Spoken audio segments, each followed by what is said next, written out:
Benvenute e benvenuti alla puntata settimanale di Equilibri Umani. Sono Patrizia Landini, qui con voi per esplorare insieme il benessere, la salute olistica e la crescita personale. Oggi ci immergeremo in riflessioni e spunti che possono aiutarci, come sempre, a trovare armonia e serenità nella vita di tutti i giorni. Vi invito al nostro podcast, dal quale potete ascoltare le puntate di Equilibri Umani in Amazon Music, Spotify, YouTube Podcast, Apple Podcast, TuneIn, Deezer e Heart Radio. Grazie per esservi uniti a noi in questo viaggio ed essere parte di questa bellissima comunità del benessere. Iniziamo allora subito con il sommario e i temi che tratteremo.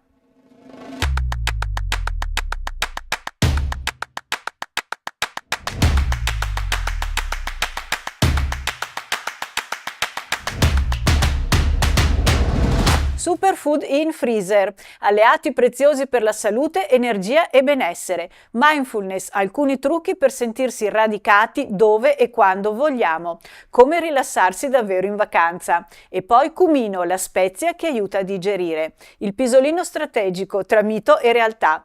Alfabetizzazione digitale e fake news. Una ricerca spiega perché è meglio fare attenzione. Nella settimana del fiocchetto lilla e giornata mondiale del fiocchetto lilla il 15 marzo, facciamo il punto sulle giuste parole per sensibilizzare sui disturbi del comportamento alimentare.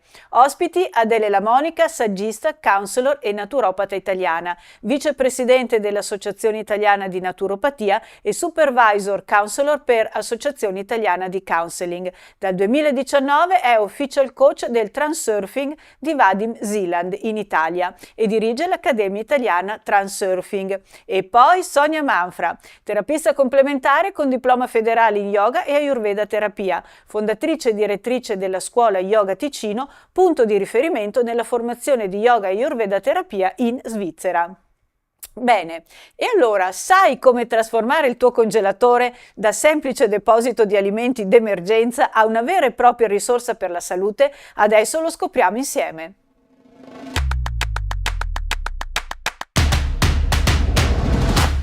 Il congelatore, infatti, può diventare un prezioso custode di nutrienti fondamentali per il tuo benessere, aiutandoti a mantenere un'alimentazione sana ed equilibrata, riducendo al tempo stesso tanti sprechi alimentari.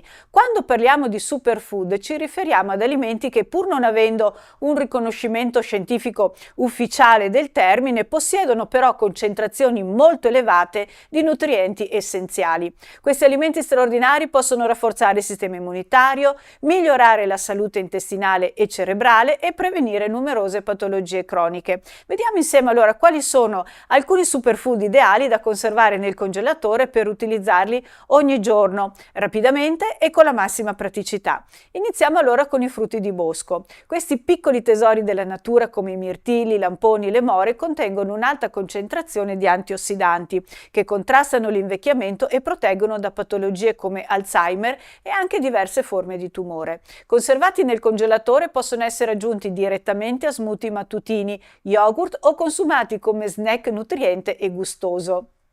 Un altro alimento eccezionale è la spirulina, un'alga verde-azzurra dalle incredibili proprietà nutritive, ricchissima di proteine, vitamine del gruppo B, ferro e acidi grassi essenziali, può essere congelata in cubetti insieme a frullati o a succhi freschi, pronta quindi per un rapido boost energetico quando ne abbiamo bisogno.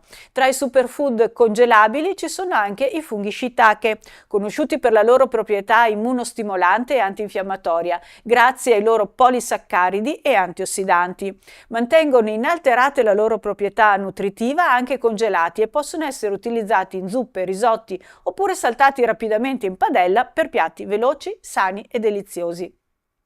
Un altro prezioso alleato è il kale, ovvero il cavolo riccio, ricchissimo di vitamina K, A, C, calcio e ferro. Congelato è ideale per essere frullato in smoothie detox oppure rapidamente saltato in padella con aglio e olio per un contorno nutriente veloce. Anche broccoli e cavolini di Bruxelles meritano un posto fisso nel congelatore. Questi ortaggi cruciferi sono estremamente benefici per la salute grazie alle loro fibre, vitamine e antiossidanti naturali. Il congelatore ne mantiene inalterate le proprietà e sono perfetti per piatti sani, nutrienti e facili da preparare. E non dimentichiamo l'avocado. Questo frutto infatti è celebre per i suoi grassi sani benefici per il cuore e può essere congelato sia a pezzi sia in purè. È ottimo per frullati cremosi, toast energetici oppure per un delizioso guacamole last minute. Anche il kimchi merita un posto nel nostro freezer.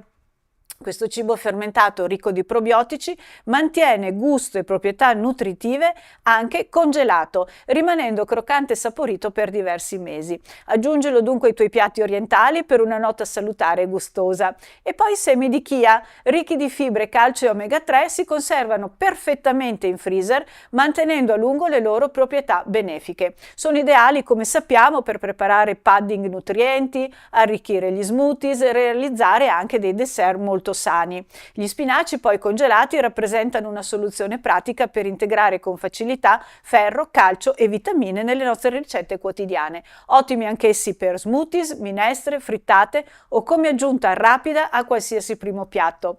Gli edamame poi infine, ricchi di proteine, fibre, ferro e folato, sono davvero un alimento eccezionale da avere sempre pronto nel congelatore. Sono ottimi come snack salutare e saziante, oppure da aggiungere rapidamente alle tue insalate e ai piatti vegetariani. Lo yogurt, con i suoi probiotici vitali per intestino e immunità, può essere anche lui congelato senza compromettere le sue proprietà. Trasformalo in pratici cubetti congelati da utilizzare nei tuoi smoothies per una colazione sana e gustosa, magari verso l'estate. Per sfruttare al massimo i benefici di questi superfood congelati, ricorda di scongelarli lentamente in frigorifero oppure anche utilizzarli direttamente dal freezer in modo da preservare tutte le loro incredibili proprietà nutrizionali. Utilizzare il congelatore per conservare questi alimenti significa avere intanto sempre a disposizione risorse essenziali per una cucina pratica e salutare, riducendo al contempo lo spreco alimentare. Ma non solo, migliorerai la tua salute e renderai anche la tua alimentazione quotidiana più varia, completa e sostenibile. Ricorda, il benessere parte anche da piccole abitudini e il tuo congelatore può davvero diventare un grande alleato per un'alimentazione consapevole e nutritiva ogni giorno. E adesso Adele La Monica, saggista, counselor e naturopata italiana con una vasta esperienza nel campo delle discipline olistiche e del benessere. La sua formazione accademica include studi in psicogenealogia e sistemi simbolici, con un focus sulle connessioni tra simbolismo e risposte biologiche dell'organismo umano. Ha ricoperto il ruolo di docente di discipline pedagogiche presso la Pontificia Università Lateranense e nel 2005 ha fondato l'Università Popolare Giordano Bruno per la libera scienza, di cui è presidente. Nel suo percorso professionale ha approfondito l'importanza del simbolismo nella comprensione delle risposte biologiche del corpo umano.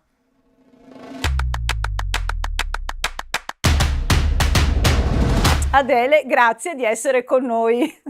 Buonasera Patrizia, è sempre un grande piacere, proprio mi illumini quando, quando Grazie. ci vediamo. Grazie, la cosa Grazie. è reciproca perché a me fa molto piacere averti qui perché tu naturalmente hai tantissimo da condividere e a me fa piacere far conoscere ai nostri ascoltatori delle cose che possono sempre aiutarli, come tu ben sai, nella loro crescita personale, spirituale, insomma, nei vari percorsi che questa vita ci pone davanti.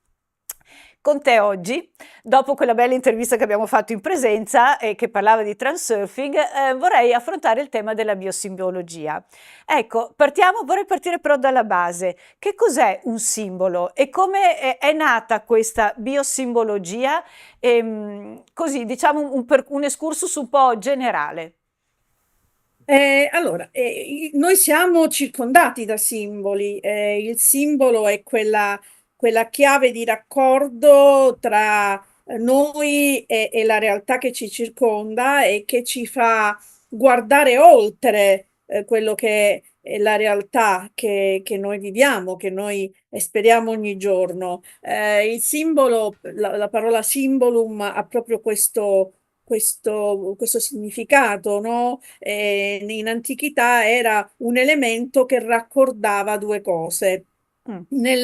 Nella fattispecie, per quello che riguarda, insomma, le ricerche che io ho condotto, io la ritengo quella parte che raccorda in maniera evidente, in maniera anche dirompente, se vogliamo, tutto quello che è il nostro aspetto biologico e l'aspetto poi della nostra interiorità. Ovviamente il termine biosimbologia poi parla da solo, no? Perché è un legame fortissimo tra quello che è il nostro fisico e le manifestazioni del nostro fisico, sia a livello della sua anatomia che anche degli squilibri di questa anatomia e la parte simbolica, che è la nostra parte più profonda, più archetipica, la nostra parte inconscia. Chiaramente il corpo, secondo una visione di questo tipo, diventa una sorta di libro di storie, ci racconta delle storie e le storie che ci racconta si manifestano attraverso i segnali, soprattutto degli squilibri che questo contenitore biologico ha, che ci segnalano in quel momento cos'è che noi non stiamo facendo per il nostro processo evolutivo. Mm. Quindi possiamo dire che in base a quello che è il malessere che noi proviamo, possiamo anche capire cosa ci sta dietro. Sì, più che altro è un modo diverso di vivere la salute e la malattia, no?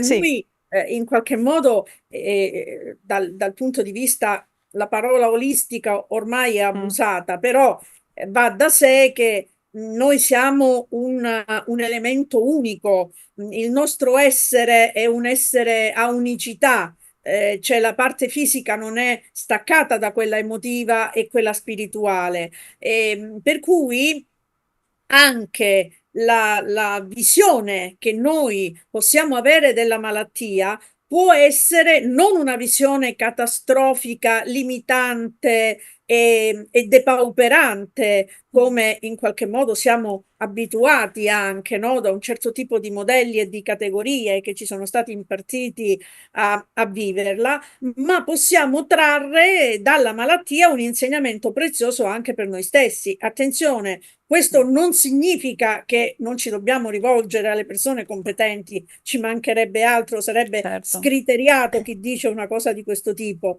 però questo nuovo modo di vedere la malattia ci aiuta anche e ci dà, se vogliamo, una maggiore serenità, una maggiore, non voglio dire accettazione, perché la biosimbologia non è un modello passivo, però è un modo di vedere la malattia traendone un beneficio vero per la nostra esistenza, per la nostra evoluzione.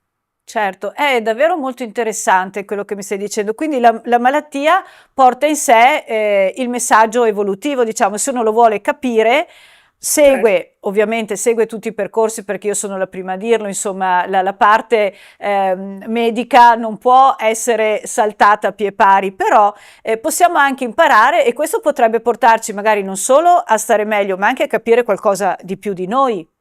Soprattutto a capire qualcosa di più di noi. A proposito di quello che tu dicevi prima, è tra l'altro questo un elemento molto importante perché è un elemento di raccordo anche con la medicina allopatica, Sì, nella quale poi alla fine si aiuta la persona che sta affrontando un percorso di malessere dallo squilibrio più lieve a quello più importante a trovare all'interno di questo percorso una motivazione al beneficio che, come noi sappiamo, perché ci sono ampi studi scientifici riguardo a questo, sì. che lo stato d'animo, no, di chi affronta un percorso di squilibrio biologico in un determinato modo ha degli influssi molto positivi anche proprio sulla gestione, no, del malessere. Assolutamente, ma a me diciamo ricorda un po' anche un ragionamento che viene fatto anche con la metamedicina, se vogliamo magari, Sì. qual è la differenza, cioè dove c'è questa differenza che Beh, aiuta? la differenza sta nel fatto che la biosimbologia chiaramente è frutto di 45 anni in qualche modo della mia professione, quindi all'interno della biosimbologia ci stanno degli influssi junghiani, ci stanno degli influssi certo, anche di tipo educativo, no? sì, Anche una sorta di maieutica in qualche modo, no? E, la differenza sta nel fatto che nella biosimbologia il dato fondamentale non è quello emotivo, è un dato importante, ma non è ok. quello emotivo, come può essere appunto nella Sì, sì, metamedicina o nella infatti, psicosomatica, ma è molto il dato spirituale, il dato animico, il dato archetipico. Quindi è l'attenzione è chiaro, centrata proprio sul dato simbolico archetipico, sul dato animico. Quindi è un percorso che è molto orientato sulla parte spirituale, tant'è vero che il terzo libro, diciamo, della mm, trilogia della biosimbologia che dovrebbe uscire a giorni, si chiama Viaggio verticale ed è proprio il percorso, diciamo, il percorso alla scoperta di questo nostro sì, talento eh, animico originario che ci porta poi ad avere questa maggiore consapevolezza relativamente proprio al nostro essere totale. Quindi è un percorso che racchiude più anime. Tra le altre cose, io lo dico sempre sì, perché ho un debito di riconoscenza in questo, che la biosimbologia è figlia del transurfing, perché è stato forse il transurfing che mi ha permesso, nella sua visione globale, spirituale, di in qualche modo anche io di recuperare i fili delle mie esperienze e quindi chiuderle in certo. questo, diciamo, questo contenitore di ideale per avere proprio, guarda, il fine della biosimbologia Mm, fondamentalmente è quella di rendere le persone realmente consapevoli della propria biologia, realmente consapevoli di quello che significa il proprio stato di salute. La salute è una responsabilità e io lo dico sempre, ho un debito di riconoscenza nei confronti del transurfing di cui la biosimbologia in qualche modo è figlia, perché proprio l'essere una persona che pratica nella vita transurfing, che lo insegna, che lo divulga, mi ha permesso poi di mettere insieme nell'unità che è spirituale che il transurfing propone, mettere insieme, no, le mie esperienze professionali, anche spirituali e umane, in questo contenitore che è la biosimbologia. Guarda, ti dico che il fine fondamentale della biosimbologia è quello di fare in modo che la persona recuperi la responsabilità della propria salute, la responsabilità reale di comprendere quello che il nostro corpo ci dice realmente e poter scegliere in piena consapevolezza.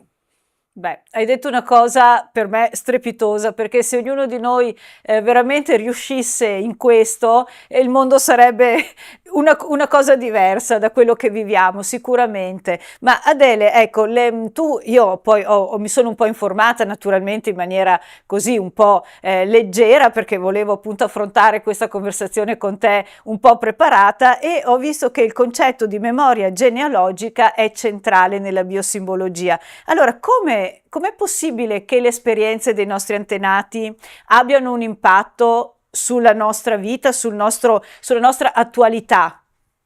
Beh, allora, noi abbiamo, io faccio una differenza che poi è una differenza anche che proviene dalle teorie della metagenealogia di Jodorowsky, che Mm, noi abbiamo un corpo essenziale che è il nostro, no? E che è quello che viviamo, ma c'è anche un corpo familiare. Che cosa significa questo? Che in qualche modo, come per tutte le cose della nostra vita, insomma, tu sai che io sono un'appassionata di studi genealogici e transgenealogici, come per tutte le cose della nostra vita, ovviamente anche il modello di salute mm. non è solo un modello che noi recuperiamo dalle categorie, no, che ci vengono Sì, in qualche modo dall'esterno, no, dall'ambiente, dallo storico, no, che noi viviamo. Ma queste categorie, e parliamo delle categorie più profonde, quelle informazioni profonde, quei marker profondi che noi innestiamo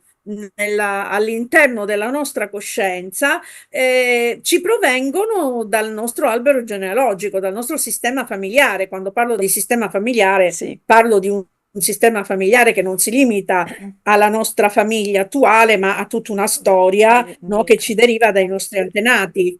Eh sì.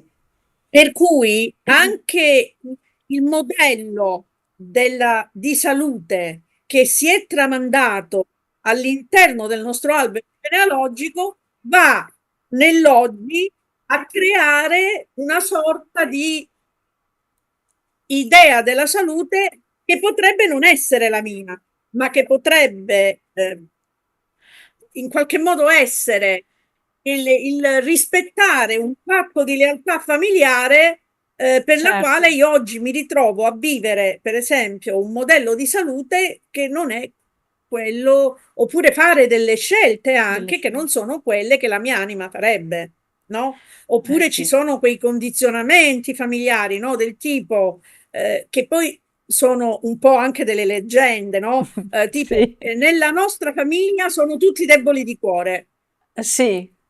Magari non è così, È verissimo. però E noi ne infatti. siamo vittime poi, no? Assolutamente. Quindi anche, diciamo, c'è anche un'influenza che deriva dalla società, che deriva comunque anche dalle credenze, dai modi di dire, da quello che appunto si, Assolutamente. si porta, quello che hai detto tu, è vero, si sente, no? Tante volte, ah, ma in quella famiglia hanno tutti la depressione, piuttosto che per carità possono essere anche malattie ereditarie, però magari è anche una forma mentale Sicuramente, che però l'epigenetica, per esempio, ci insegna sì, ormai, e l'epigenetica, voglio dire, è sì. ormai una teoria scientifica conclamata, che in realtà è stato rivisto anche questo concetto di ereditarietà, perché noi possiamo avere dei cluster, no, anche Mm, genetici che non è detto che si attivino e che si possono attivare magari semplicemente con delle sollecitazioni dell'ambiente. Ecco perché ti dico l'aspetto transgenerazionale importante, perché se io molto. profondamente mi è stata innestata al mio interno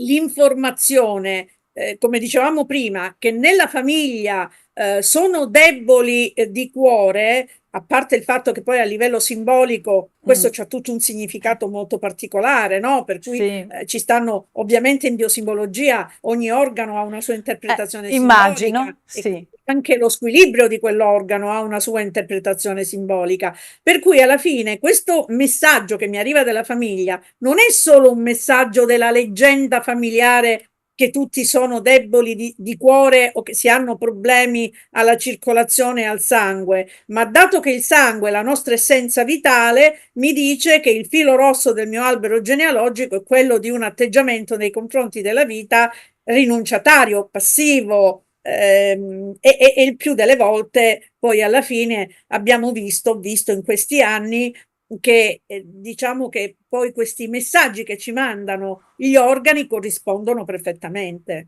Sì, sì, sì, assolutamente sì. E io lo vedo anche perché anch'io sto attenta a questi passaggi e io lo vedo quotidianamente. Però ecco, il fatto di avere questo passaggio in più della biosimbologia secondo me è fondamentale perché io lavoro tanto anche nel condividere notizie, appunto epigenetica, quindi si può lavorare in un determinato modo, si può ricostruire anche un'idea, no, di salute corretta, però manca forse sempre quel qualcosa che può essere portato dalla biosimbologia, secondo me, perché allora tu riesci a lavorare anche in una forma più profonda, quindi non lavori solo sul tuo corpo, ma lavori anche su quello che è l'archetipo, su quelle che sono le considerazioni proprio familiari, La la parte parte spirituale spirituale.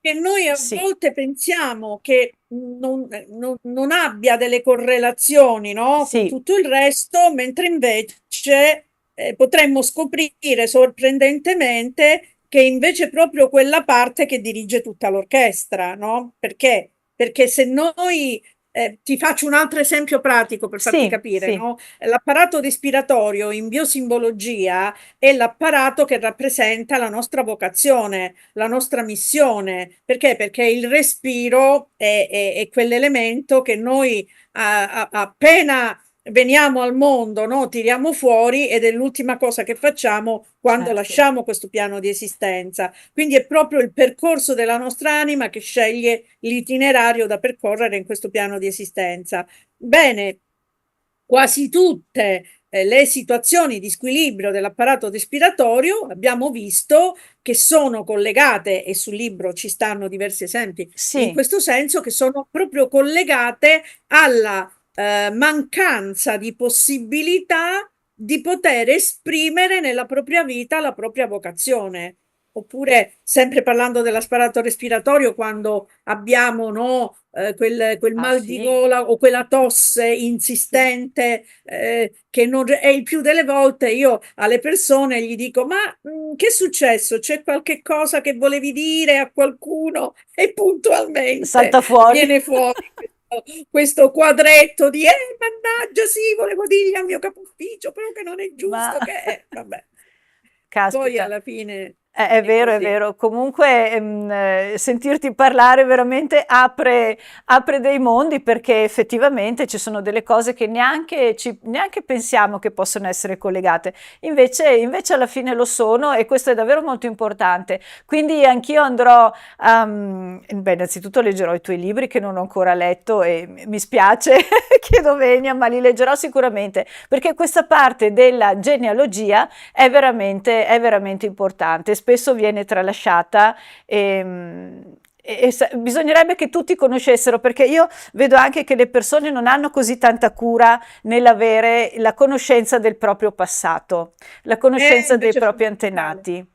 Si fa fatica, non si sanno magari i nomi, cosa facevano, il perché, il per come, e in realtà forse andare a investigare potrebbe essere una cosa molto, molto No, no, ma guarda, quando interessante. io faccio le costellazioni biosimboliche, che sono, Sì, è una modalità costellativa proprio legata alla biosimbologia, scopriamo delle cose incredibili a volte, no? Proprio magari vediamo che in una linea genealogica c'è questa, proprio questa, appunto, questo rincorrersi sì. di queste, come dire, di questi squilibri a livello di un determinato apparato piuttosto che di un altro, e poi nel fare le costellazioni scopriamo che effettivamente tantissime persone o tutta una serie di persone hanno messo da parte, per esempio, la loro vocazione, la reale vocazione animica che avevano per Certo. fare qualcos'altro, costretti magari dalle circostanze, piuttosto che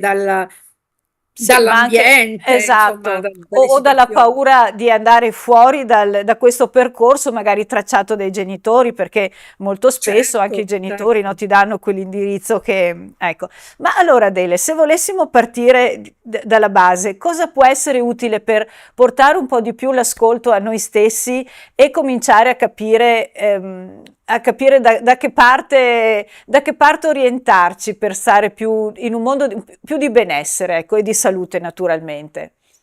Allora, intanto una cosa che dobbiamo fare e che solitamente diamo per scontata, Mm, ma che non lo è osservare il nostro corpo.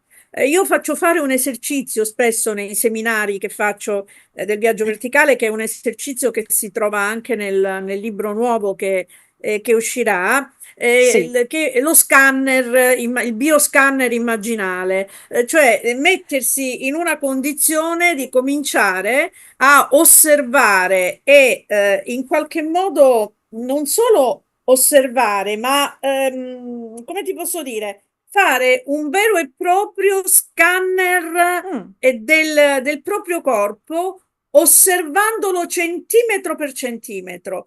E ogni volta che faccio questo esercizio, ti sorprenderà, ma le persone mi dicono: Guarda, ma tu lo sai che io quella parte del corpo, cioè sapevo di averla razionalmente, no? Lo sai che c'hai sì, un braccio, una gamba, che hai, certo. che ne so, lo stomaco, l'intestino, ma non la sentivo.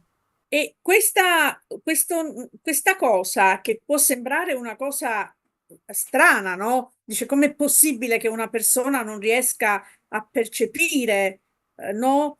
Una parte del proprio corpo, ma non è la percezione appunto fisica, e il sentire quell'organo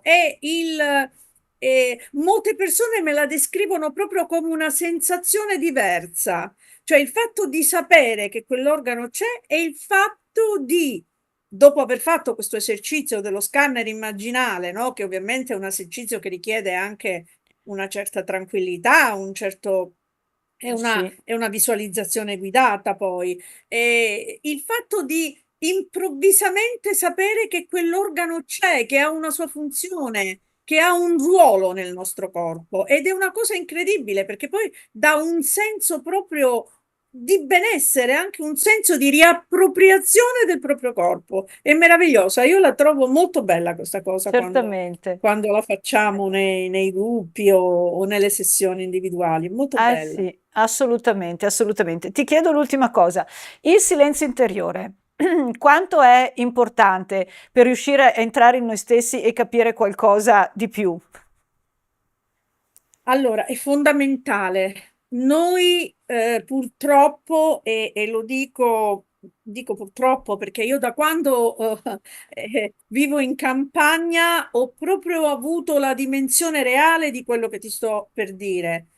Noi siamo sommersi dai rumori, ma non è soltanto il rumore esterno, no? Che quello dici, se vivi in una grande città è inevitabile, non è come vivere nel paesello dove c'è la riserva naturale, dove vivo io, dove le macchine Eh, passano, ma tu nemmeno le senti, magari no? No, è proprio che in mezzo a questa giungla, no, di social, di sollecitazioni continue sì, di un certo tipo, noi abbiamo un rumore interiore che è spaventoso ed è un rumore interiore, peraltro, che ci porta inevitabilmente, come dicevo prima, a perdere di vista la cosa più importante, che è la voce della nostra anima. E quando la voce della nostra anima viene sommersa da questo enorme rumore cacofonico, il più delle volte, deve in qualche modo farsi sentire, perché noi siamo qui perché la nostra anima ha un compito da svolgere, no? Che è quello di coadiuvare il creato nel suo flusso.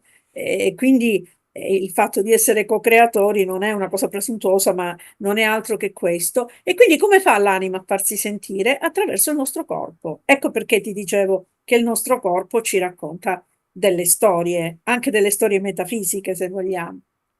assolutamente. Beh, io non posso che ringraziarti di questa testimonianza che ci hai portato, Adele, e sicuramente invito tutti a visitare il tuo sito e approfondire quello che tu appunto porti con la biosimbologia attraverso i tuoi libri e poi anche naturalmente chi ha la possibilità di seguirti anche attraverso i corsi, attraverso la tua accademia, perché è veramente importante. Ecco, tutto quello che è anche una parte della mia divulgazione io la vedo molto centrata, ma molto integrata con quello che tu stai dicendo. È davvero così. Cioè questa parte che sta un po' dentro di noi, dietro di noi, se parliamo anche di antenati e di genealogia, va integrata con quelle che sono anche tecniche più vicine all'alimentazione, più vicine al benessere in generale, ma sono veramente molto importanti per stare bene. Una cosa che è una cosa importante e che Sì, forse noi trascuriamo. C'è una bellissima frase di Annick de Suzenel, che è una studiosa che ha lavorato proprio, studiosa alla quale io mi sono ispirata anche molto, che ha sì, lavorato proprio su questo discorso del simbolismo, della biologia, eccetera, che dice quando si ammala anche una sola cellula di una sola persona, si è ammalata l'intera umanità. E quindi io dico caspita. e spero e caldeggio sempre che ci siano più allievi di biosimbologia che diventino biosimbologi perché il recuperare proprio questa dimensione che è individuale ma anche sociale e che le culture antiche avevano, Sì, perché avevano un'idea molto collettiva della malattia, secondo me potrebbe veramente essere un contributo grande per l'umanità e per quello che vuol dire l'evoluzione della salute Certo, dell'umanità in N- generale. ne sono assolutamente convinta. E allora io ti ringrazio e naturalmente ti Grazie a aspetto te. quando vorrai qui da noi ad altro stile. Grazie. Assolutamente, assolutamente arriverò presto, arriverò Va presto. bene. Benessere Community. Immagina un luogo dove il tuo benessere incontra l'esperienza. Dove antiche discipline si fondono con le tecnologie più avanzate. Un luogo che connette professionisti del benessere, centri di sviluppo, esperienze di bioturismo, centri medici, accademie di formazione. Chi promuove il benessere attraverso il cibo, con chiunque cerchi un equilibrio tra corpo, mente e anima. Benessere Community non è solo una piattaforma, è una visione. Uno spazio dove scoprire percorsi, creare connessioni autentiche e crescere insieme. Con il nuovo anno vedrà alla luce un progetto che trasformerà il tuo modo di vivere il benessere, unendo tradizione e innovazione in un'esperienza unica. Che tu sia un professionista, un centro specializzato, un promotore del benessere o un viaggiatore in cerca di armonia, Benessere Community è il punto d'incontro per costruire insieme un futuro migliore. scopri, condividi, cresci. Il tuo benessere è la nostra missione.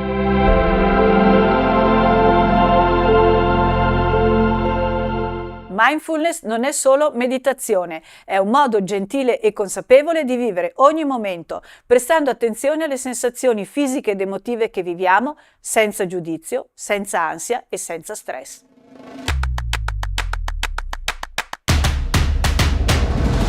La mindfulness può ridurre lo stress, alleviare l'ansia e aumentare la concentrazione, abbassare la pressione sanguigna, migliorare il sonno e persino alleviare il dolore. E la cosa migliore è che non è necessario sedersi su un cuscino per praticarla.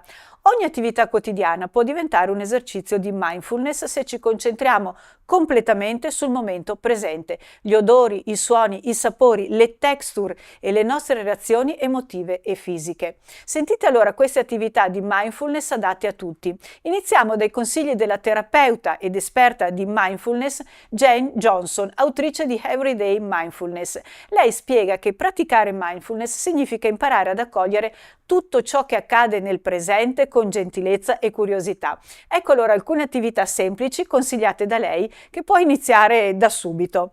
Osserva gli uccelli, fermati in un parco o nel tuo giardino, noti i loro colori, ascolti i loro canti e senti le emozioni che suscitano dentro di te.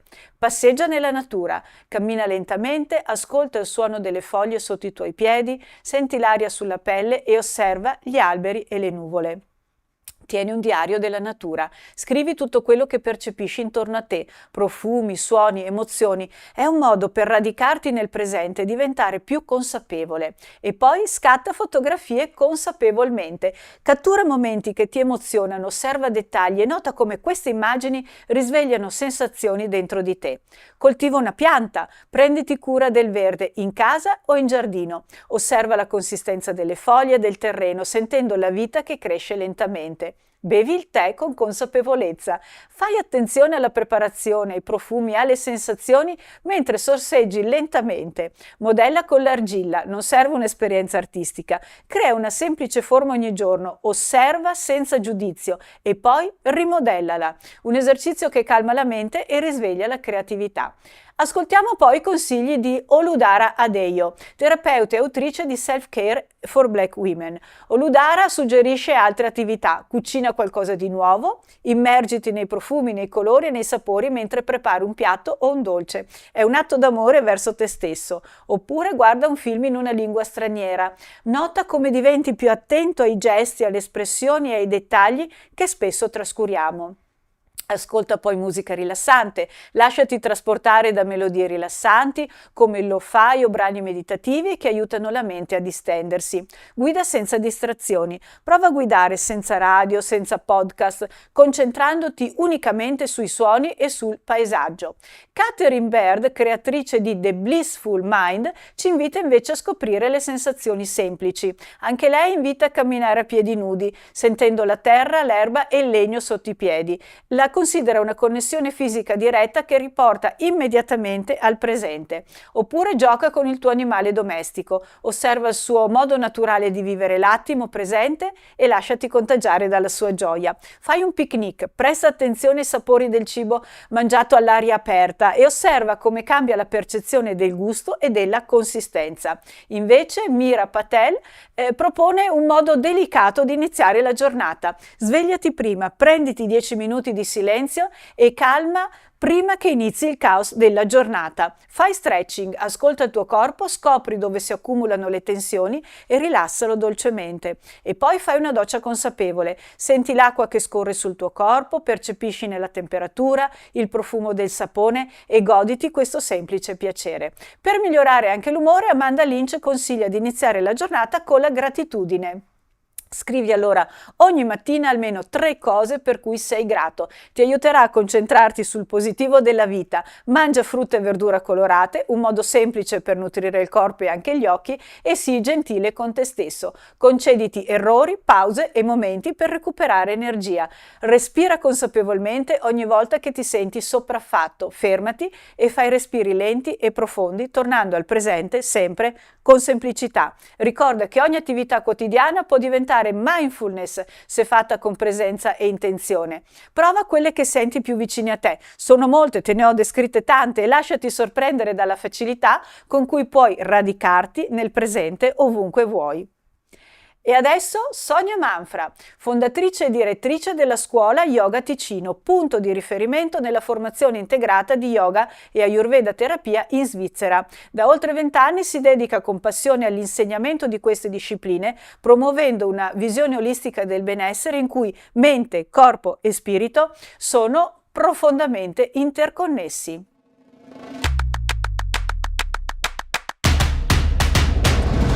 Benvenuta Sonia Manfra, grazie per essere con noi. Sonia Manfra, fondatrice di Yoga Ticino, che ha una lunga esperienza nell'insegnamento di yoga e Ayurveda. Oggi vorremmo proprio approfondire l'aspetto della formazione. Grazie, Buongiorno e Sonia. grazie per l'invito. Grazie a te per dedicarci il tuo tempo. Allora Sonia, oggi abbiamo già un focus ben deciso e io volevo proprio capire chi si iscrive alla tua formazione in genere desidera naturalmente diventare un professionista, ma spesso cerca anche qualcosa di personale. Allora, quali cambiamenti hai osservato nella tua esperienza rispetto proprio a chi inizia questo tipo di percorso sia sul piano professionale ma anche sul piano umano? Sì, chi intraprende questa formazione non solo acquisisce competenze tecniche, ma attraversa una trasformazione personale molto profonda. Sul piano professionale, gli studenti sviluppano una solida base per insegnare in modo consapevole, mentre su un piano più umano molti riscoprono proprio il proprio equilibrio interiore. E questo gli permette di migliorare la gestione dello stress, di affinare la sensibilità relazionale e quindi è proprio un viaggio innanzitutto personale molto, molto profondo. Certo, noi ti conosciamo da un po', anche i nostri ascoltatori ti conoscono già bene ormai e so che tu hai questa predilezione per seguire anche il ritmo delle stagioni, per fare in modo che il nostro corpo sia in accordo con la stagionalità. Ecco, come incide concretamente questo tuo modo di vedere lo yoga e l'Ayurveda rispetto ai contenuti, alle pratiche che insegni? Sì, dunque lo yoga e l'Ayurveda sono un po', come dire, sorelle, vanno a braccetto, mentre lo yoga riveste di più l'aspetto fisico, mentale, anche della consapevolezza. L'Ayurveda invece permette proprio un equilibrio fisico e anche fisiologico, quindi integrarle entrambe permette di personalizzare anche la pratica, e noi seguiamo i principi dell'Ayurveda adattando la pratica alle esigenze stagionali, perché in inverno avremo altre necessità rispetto magari a una primavera dove ci concentriamo di più sulla depurazione, oppure in estate magari dove abbiamo necessità rinfrescanti, in autunno Certo. magari più stabilizzanti, e quindi è molto importante adeguare sia la pratica che proprio tutto lo stile alimentare, la routine quotidiana. Bellissimo. Quindi proprio si entra in una nuova dimensione, diciamo, ecco, mi piace molto. Ti volevo anche chiedere una cosa, che molto spesso lo yoga, la filosofia yogica possono essere considerate astratte, non tutti hanno un'idea concreta, diciamo, di questo tipo di attività. Sì. Ecco, nella tua formazione, in che modo questi insegnamenti, che sono davvero filosofici, tradizionali, diventano pratici e quindi applicabili alla vita dei tuoi studenti? Sì, perché in realtà la filosofia yogica non è astratta, ma è proprio un Mm. sistema pratico che ci permette di vivere con maggiore consapevolezza. E quindi nella formazione gli insegnamenti vengono proprio applicati alle realtà quotidiane attraverso esercizi di auto-osservazione, esercizi che permettono la gestione delle emozioni, tecniche di respirazione. E questo permette, aiuta lo studente a tradurre proprio i principi antichi in strumenti concreti da adottare e applicare quotidianamente. Sì. Quindi una vera trasformazione, possiamo dire, Sì, al di là sì, del sì. livello, insomma, a cui uno, che poi appunto dovrà avere un livello per accedere anche di consapevolezza, però mi pare proprio di capire che sia una trasformazione proprio anche nella vita pratica, ecco, diciamo Esatto, così. esatto, si fa proprio perché penso che le cose bisogna sempre prima sperimentarle su se stessi, no? Sì. Perché altrimenti resta, cioè, appunto, si può insegnare lo yoga e si può vivere lo yoga. Ecco, Eh, esatto. E infatti volevo proprio arrivare lì, volevo chiederti, ma vivere lo yoga, cosa significa? Come riesci tu a colmare questa magari differenza rispetto a trasferire un pacchetto di informazioni e fare in modo che le sì, persone sì. lo vivano? Perché appunto bisognerebbe proprio applicare i concetti dello yoga alla vita di tutti i giorni, no? E quindi non lasciarli solo come concetti tecnici, competenze, conoscenze acquisite, ma proprio integrarle nella propria vita, e quindi vivere lo yoga non soltanto sul tappetino, ma proprio come Sì. uno strumento che permette una crescita personale molto profonda. Quindi proprio un'integrazione rispetto a, cioè non è appunto metto giù il tappetino, faccio l'ora di yoga, l'oretta di yoga, Sì, ma è sì, proprio esatto, diventa uno diventa proprio stile di vita. un'esperienza vissuta su se stessi. Sì, questo è molto Sì. interessante ed dà anche un'idea molto più approfondita di questa filosofia che sicuramente ha un impatto proprio nella vita di tutti i giorni, ecco, sicuramente. Ma sai Patrizia, poi del resto sia lo yoga che l'Ayurveda sono entrambe vie pratiche, e quindi la pratica è molto Esatto. importante, fondamentale, quindi anche una certa costanza, una certa regolarità, come Sì. questo, come in tutte le cose, insomma, è chiaro Sì. che Eh, insomma, la regolarità e la costanza in tutto ciò che facciamo ci dà dei risultati diversi rispetto all'applicazione sporadica, no? sì, assolutamente, è un po' una scuola di vita. Ecco, noi ti Come conosciamo. darsi la crema idratante tutti i Beh, giorni. esatto. Esatto, esatto. Quelle pratiche che poi ti aiutano anche a cambiare nella vita proprio, nella vita tua Sì. interiore. Sì. Sì, io penso che trovare, ecco, all'inizio soprattutto della pratica, non è Sì. necessario partire con delle ore, no, però proprio impegnarsi a inserire 15 minuti tutti i giorni, e poi magari la mezz'oretta, e poi magari una pratica un po' più completa, però iniziare con poco, ma addestrare il corpo proprio a ricevere un'informazione tutti i giorni, quello è molto importante. Bellissimo. Bene, noi che adesso ti seguiamo e vediamo i tuoi meravigliosi corsi di cucina e le cose che proponi, sappiamo insomma che tu appunto ragioni moltissimo in base anche all'alimentazione, essendo appunto un insegnante anche di Ayurveda. Ma che ruolo ha la nutrizione proprio in un percorso formativo e nella pratica dello yoga? Esiste un modo per affrontarla al meglio grazie alla nutrizione? L'alimentazione è fondamentale in generale per sostenere il corpo, no? E poi nella pratica dello yoga ancora di più.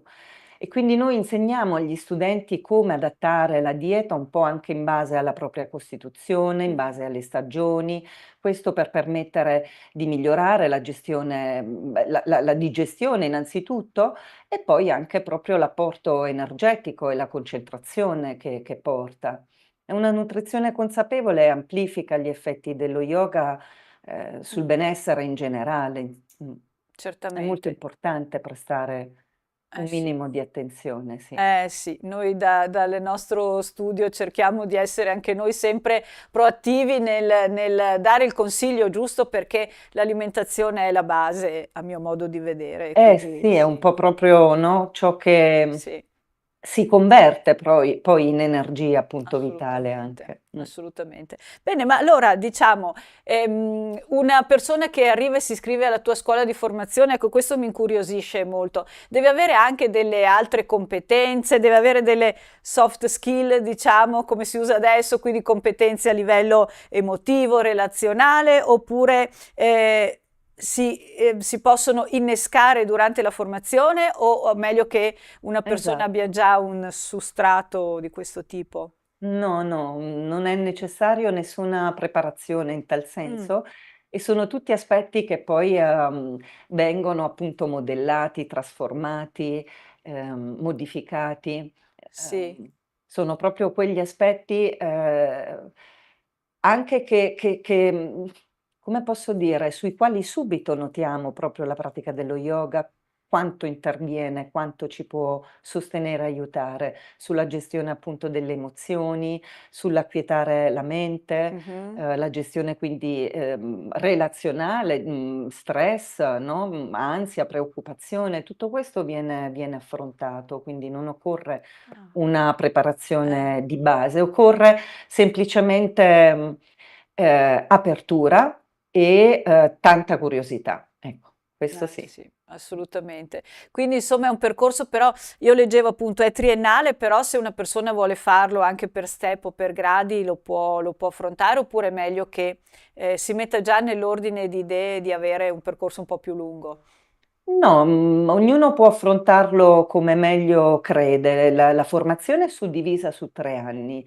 Il primo anno, permette proprio un primo approccio e un approfondimento degli strumenti dello yoga su se stessi appunto, proprio per intraprendere un viaggio di cambiamento, su se stessi. Certo, Il secondo anno invece, è rivolto a chi vuole intraprendere il percorso dell'insegnamento dello yoga, orientato a uno yoga di gruppo.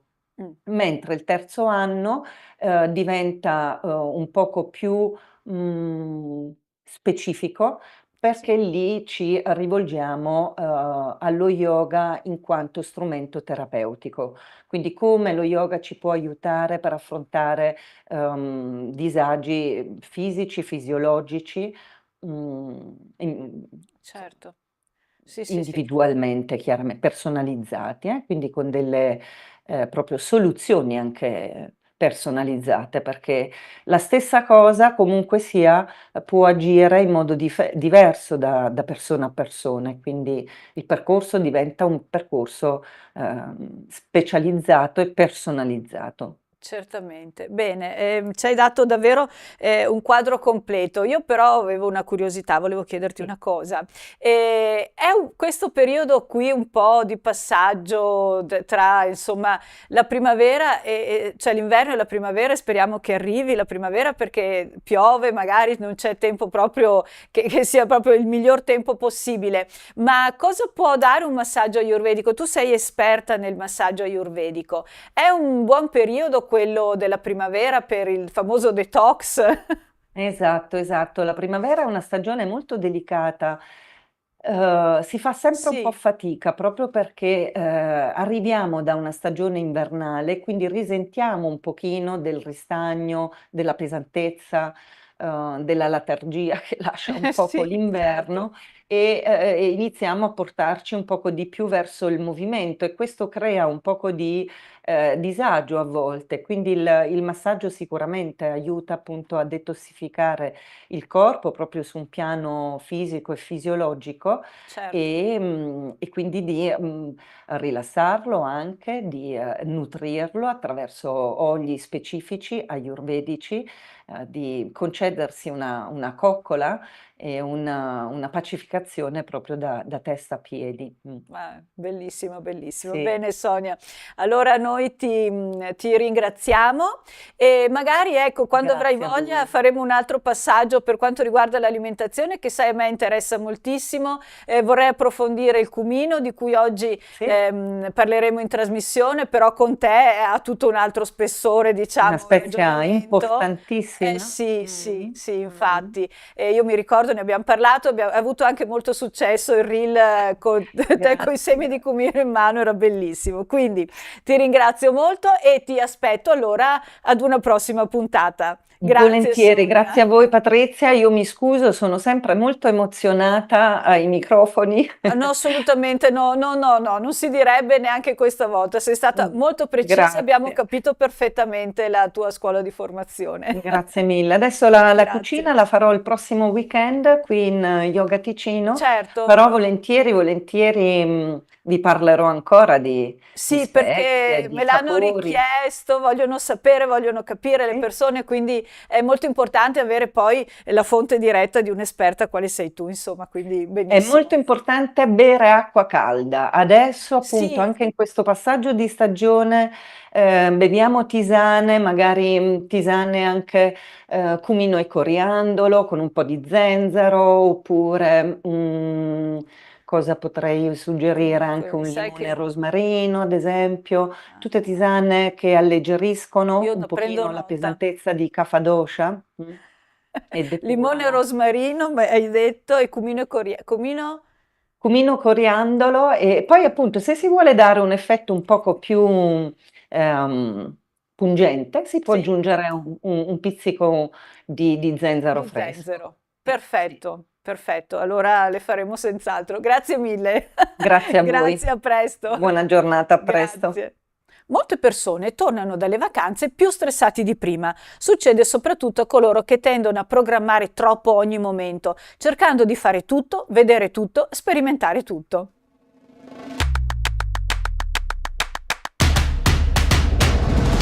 Questo è un atteggiamento che può portare divertimento, ma che spesso si conclude con un senso di affaticamento e addirittura malessere fisico al ritorno. Per evitare la classica situazione di aver bisogno di una vacanza dopo la vacanza, ecco alcuni consigli pratici per rilassarsi davvero, specialmente per chi ha una personalità molto attiva e perfezionista. Per prima cosa, scegliere bene la destinazione. Chi tende ad avere una personalità iperattiva dovrebbe evitare destinazioni troppo affollate di attrazioni.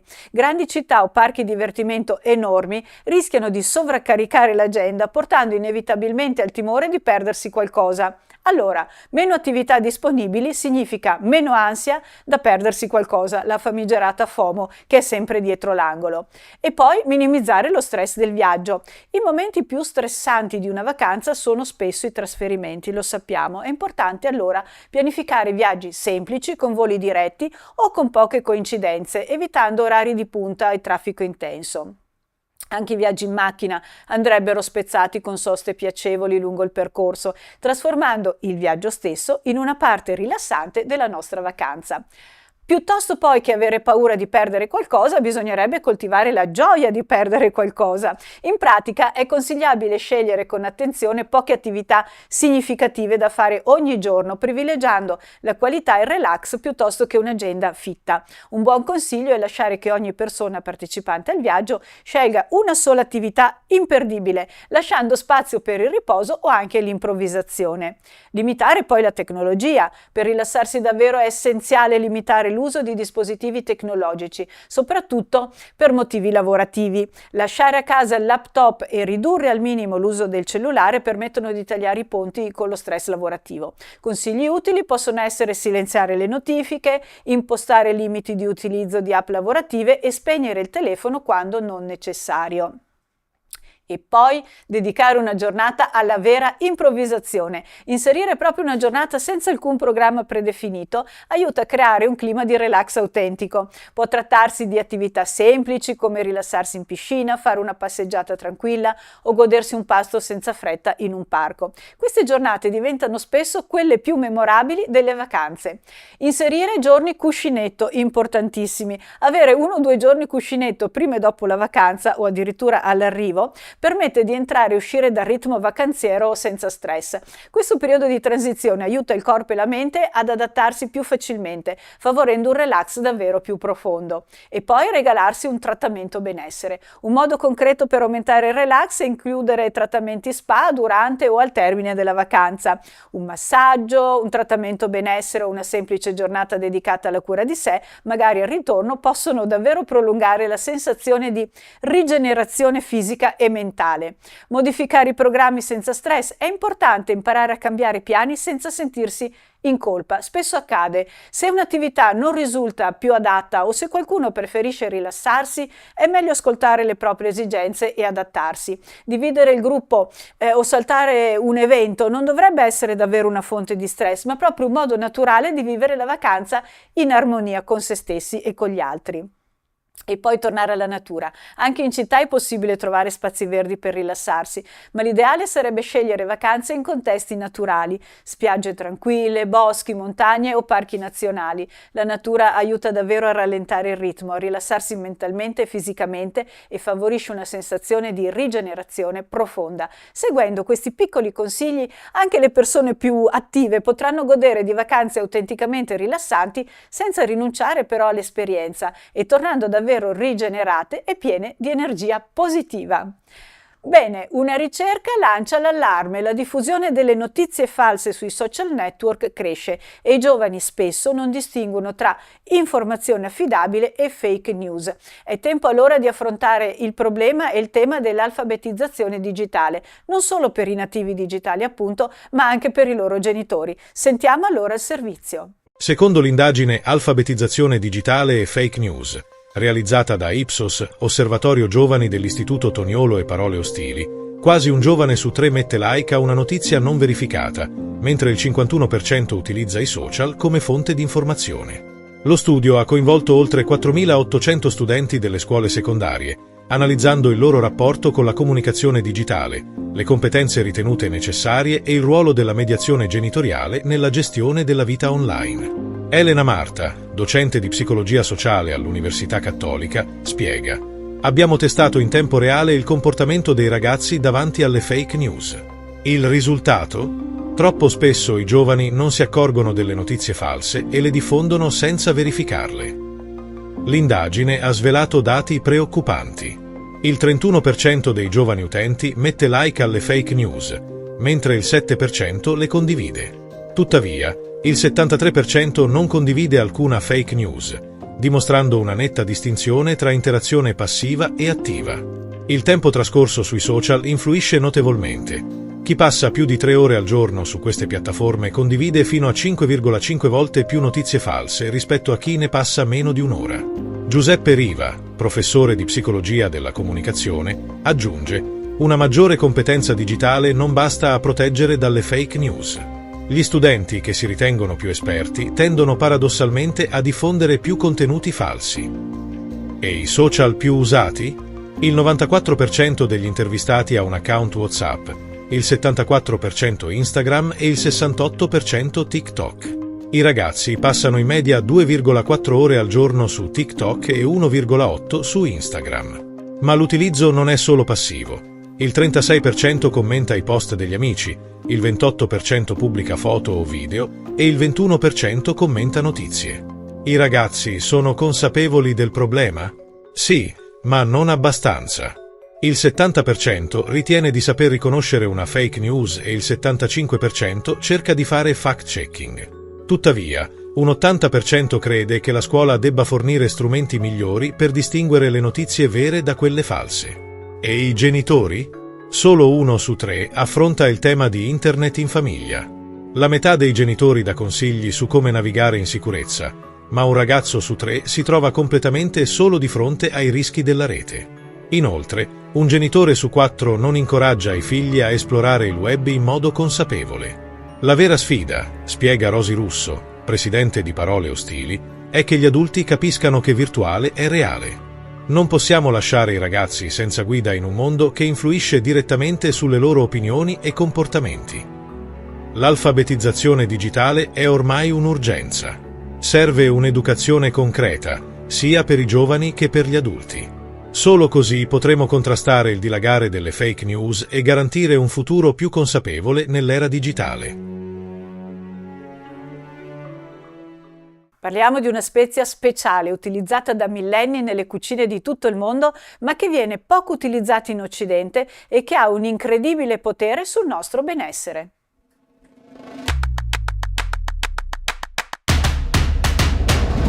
Il cumino è un ingrediente che arricchisce i piatti con il suo aroma caldo e leggermente piccante ed è anche un vero e proprio alleato per la nostra salute, in particolare per la digestione. Le sue proprietà sono conosciute da secoli nella medicina ayurvedica, nella tradizione cinese e persino in quella mediterranea. Oggi la scienza conferma che ciò che le antiche civiltà già sapevano: il cumino è un aiuto naturale per il nostro intestino, il metabolismo e persino il sistema immunitario. Il suo nome botanico è Cuminum ciminum e appartiene alla famiglia delle Apiacee, la stessa del coriandolo e del finocchietto. I suoi semi piccoli e allungati hanno un aroma inconfondibile e sono ricchissimi di oli essenziali, vitamine e minerali. Il suo uso risale proprio a migliaia di anni fa. Gli egizi lo utilizzavano nei riti religiosi e come conservante per gli alimenti. I romani lo apprezzavano come sostituto più economico del pepe, mentre in India è da sempre un ingrediente fondamentale della medicina ayurvedica per trattare problemi digestivi e intestinali. Ce ne ha parlato proprio Sonia Manfra, la nostra esperta di yoga e ayurveda. Esistono diverse varietà di cumino, quello bengalese dal sapore più dolce, il cumino nero persiano, più intenso e coltivato soprattutto in Iran e in India, e il cumino dei prati, noto anche come cumino dei romani, diffuso anche in Europa. Ma perché il cumino aiuta proprio la digestione? È considerato uno dei più potenti digestivi naturali. I suoi oli essenziali, in particolare la cuminaldeide, stimolano la produzione di enzimi digestivi sia nella bocca sia nello stomaco, facilitando la scomposizione e l'assimilazione del cibo. Alcuni studi scientifici dimostrano che il consumo regolare di cumino aumenta la secrezione di bile nel fegato, migliorando la digestione dei grassi e riducendo i problemi di gonfiore e acidità. Ma c'è di più. Il cumino ha anche un effetto carminativo, cioè aiuta a ridurre la formazione di gas intestinali e a combattere il gonfiore addominale. Questo lo rende un rimedio eccellente per chi soffre di meteorismo o digestione lenta. Un consiglio pratico? Se dopo un pasto pesante sentite lo stomaco gonfio e appesantito, provate una tisana al cumino.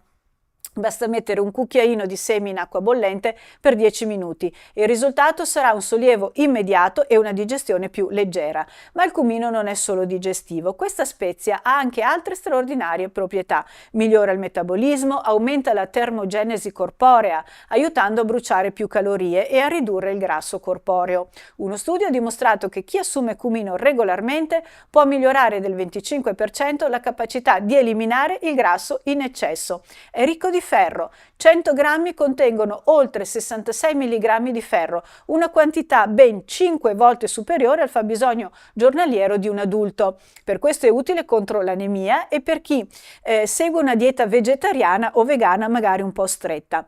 Ha un effetto antiossidante, contiene timochinone, un potente antiossidante che aiuta a combattere i radicali liberi, rallentando l'invecchiamento cellulare e riducendo il rischio di malattie croniche. È un sostegno al sistema immunitario. Grazie alla sua ricchezza di vitamina C, A, ferro e appunto flavonoidi, il cumino aiuta a rafforzare le difese dell'organismo e a prevenire infezioni e anche infiammazioni. Pensate che migliora la memoria e il sonno. Alcuni studi suggeriscono che il cumino possa favorire il rilassamento e la concentrazione grazie alla sua azione sul sistema nervoso. Una tisana di cumino prima di dormire aiuta a combattere insonnia e stress. In cucina si può integrare facilmente nella nostra dieta quotidiana, appunto aggiunto a zuppe, minestre, per un sapore speziato e caldo. Nelle insalate mescolato con l'olio d'oliva e limone. Nei piatti indiani naturalmente e medio orientali la fa da padrone, come il curry, l'hummus o i falafel. Nel pane e nei prodotti da forno per un tocco aromatico. In tisana, come abbiamo visto, ottimo dopo i pasti per facilitare la digestione. Attenzione naturalmente però a non esagerare. In dosi eccessive il cumino potrebbe causare acidità di stomaco o reazioni allergiche in soggetti sensibili. Quindi non è solo una spezia dal sapore intenso, ma un vero e proprio alleato per la nostra salute. Digestivo, antiossidante, amico del metabolismo e del sistema immunitario, può essere facilmente integrato nella nostra alimentazione quotidiana per aumentare e migliorare il benessere generale. Le parole che usiamo hanno un peso e sono molto importanti. L'affermazione vale tanto di più quando parliamo di alimentazione e immagine corporea. Ascoltate il nostro servizio.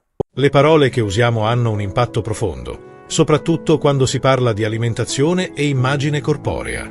Spesso, senza rendercene conto, utilizziamo espressioni che rafforzano insicurezze e alimentano disagi. I disturbi del comportamento alimentare non riguardano solo adolescenti o persone con un evidente sottopeso. Sono patologie complesse, legate a un disagio interiore profondo, e possono colpire chiunque, indipendentemente da età, genere o condizione fisica. Dal 10 al 15 marzo si celebra la settimana del fiocchetto lilla, un'occasione per sensibilizzare su questi disturbi e sull'importanza di un linguaggio rispettoso, un momento per riflettere e contrastare stigma e pregiudizi. Molte frasi, pur dette con buone intenzioni, possono essere dannose. Dire "sei dimagrita", "stai benissimo" rafforza l'idea che il valore di una persona dipenda dall'aspetto. Frasi come "oggi ho mangiato troppo", "domani digiuno" normalizzano un rapporto disfunzionale con il cibo. Invece, potremmo dire "oggi ho mangiato qualcosa che mi piace e me lo sono goduto". Anche insistere con "mangia un po' di più", "fallo per me" può far sentire la persona sotto pressione. Infine, minimizzare il problema con "alla tua età", un disturbo alimentare eccessivo, può isolare chi soffre. Il modo migliore per supportare qualcuno è dirgli "io ti sostengo". Le parole costruiscono visioni, influenzano le emozioni e il modo in cui le persone vedono se stesse. Anche il silenzio può essere un messaggio potente. Lasciare spazio all'ascolto è una forma di rispetto. Nel mondo del lavoro, i disturbi del comportamento alimentare sono spesso fraintesi. Chi ne soffre può essere visto erroneamente come meno affidabile, mentre la realtà è diversa. Il contesto lavorativo può influire sul benessere delle persone, fungendo sia da ostacolo sia da sostegno. Alcuni comportamenti sono comuni tra chi ha un DCA, come il perfezionismo estremo, l'isolamento sociale e il bisogno di controllo. Queste persone tendono a preferire ambienti strutturati e prevedibili. Tutti possiamo fare la nostra parte per rendere il lavoro più inclusivo. Evitiamo commenti sul corpo o sulle abitudini alimentari dei colleghi, includiamo tutti negli eventi aziendali senza focalizzarci solo sul cibo e, se notiamo qualcuno in difficoltà, mostriamoci empatici con frasi come "mi sento preoccupato per te". Inoltre, le aziende dovrebbero offrire risorse di supporto e sensibilizzare su questi temi. La settimana del fiocchetto lilla ci ricorda che un linguaggio consapevole fa la differenza.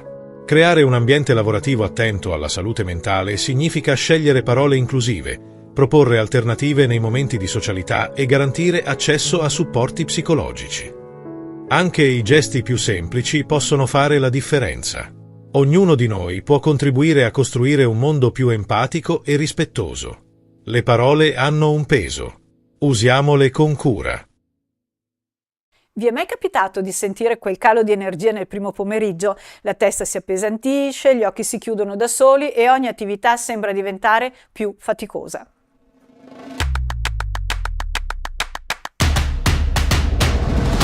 Molti in questi momenti si affidano al caffè, ma c'è un metodo molto più efficace e naturale, il power nap oppure pisolino strategico.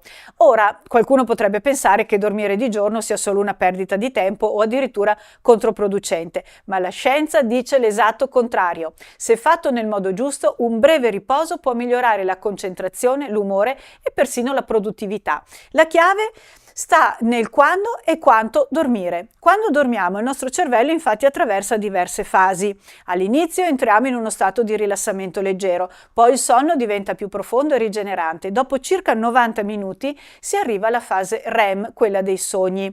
Se ci svegliamo al momento sbagliato, ad esempio nel bel mezzo del sonno profondo, ci sentiamo intontiti, quasi più stanchi di prima. Se invece ci svegliamo nella fase giusta, il riposo diventa un vero toccasana e qui entra in gioco il power nap. Ma come fare un power nap davvero efficace? La durata è fondamentale, appunto. Se vogliamo solo ricaricarci senza compromettere il sonno notturno, il tempo perfetto è 20 minuti al massimo, ideali per chi lavora o studia. In questo modo ci si sveglia prima di entrare nel sonno profondo, sentendosi più lucidi e reattivi. 90 minuti sono invece perfetti per chi ha bisogno di un recupero più completo, magari dopo una notte insonne. In questo caso si attraversa un ciclo di sonno completo e ci si risveglia riposati. Possibilmente mai un'ora. Se ci si sveglia nel mezzo del sonno profondo, l'effetto sarà l'opposto: confusione, lentezza, difficoltà di concentrazione. E quando è il momento migliore per concedersi questo riposo? Per chi segue un ritmo di vita regolare, tra le 14 e le 16 è l'orario ideale. Troppo presto non avrebbe senso, troppo tardi disturberebbe il sonno notturno. E dove troviamo però il luogo ideale per il nostro power nap? Non tutti infatti hanno il lusso di stendersi nel proprio letto durante il giorno, ma l'ambiente gioca un ruolo fondamentale. Se possibile, bisognerebbe trovare un posto tranquillo e lontano dai rumori e distrazioni. Chi lavora in ufficio potrebbe aiutarsi con tappi per le orecchie e una mascherina per gli occhi, mentre chi lavora su turni come negli ospedali sa bene quanto un pisolino possa fare la differenza nella gestione delle proprie energie. Ma dormire davvero aiuta oppure bastano 10 minuti di relax sul divano? La risposta è chiara. Se si tratta di recuperare energie e lucidità mentale, dormire è la soluzione più efficace. Uno studio del Center for Disease Control statunitense ha dimostrato che un breve sonno migliora la concentrazione e la produttività, l'umore e il benessere generale, la sicurezza riducendo il rischio di errori e incidenti, la memoria e l'apprendimento. Ma attenzione, il power nap è un aiuto, non un sostituto del sonno notturno. Per sentirsi davvero bene, il riposo notturno resta il pilastro fondamentale. Quindi, la prossima volta che vi sentite fiacchi nel pomeriggio, anziché lottare con la stanchezza con un altro, con l'ennesimo caffè, provate a chiudere gli occhi per un power nap ben fatto. Il segreto è tutto qui: dormire nel momento giusto e per il tempo giusto, perché a volte per essere più produttivi basta concedersi il lusso di un piccolo sonno. Ed eccoci arrivati alla conclusione di questa bella puntata. Abbiamo parlato di superfood in freezer, alleati preziosi per energia e benessere, di mindfulness per sentirsi radicati dove e quando vogliamo, di come rilassarsi davvero in vacanza e poi del cumino, la spezia che aiuta a digerire, e del pisolino strategico tra mito e realtà. Nel servizio abbiamo approfondito il tema dell'alfabetizzazione digitale e fake news e un importante decalogo in vista della giornata del fiocchetto lilla sui disturbi alimentari. Ringrazio le nostre ospiti Adele La Monica e Sonia Manfra. Continuate a seguirci, la prossima settimana avremo altre notizie e approfondimenti dedicati al benessere, alla crescita personale, all'evoluzione e tanti altri ospiti. Il benessere e soprattutto la scoperta di noi stessi sono un viaggio, facciamolo allora insieme per un mondo più consapevole e solidale. Vi auguro una settimana di crescita e armonia e fino alla prossima amate sempre, restate centrati e vivete con un altro stile per dare forma a un nuovo benessere. State bene e grazie.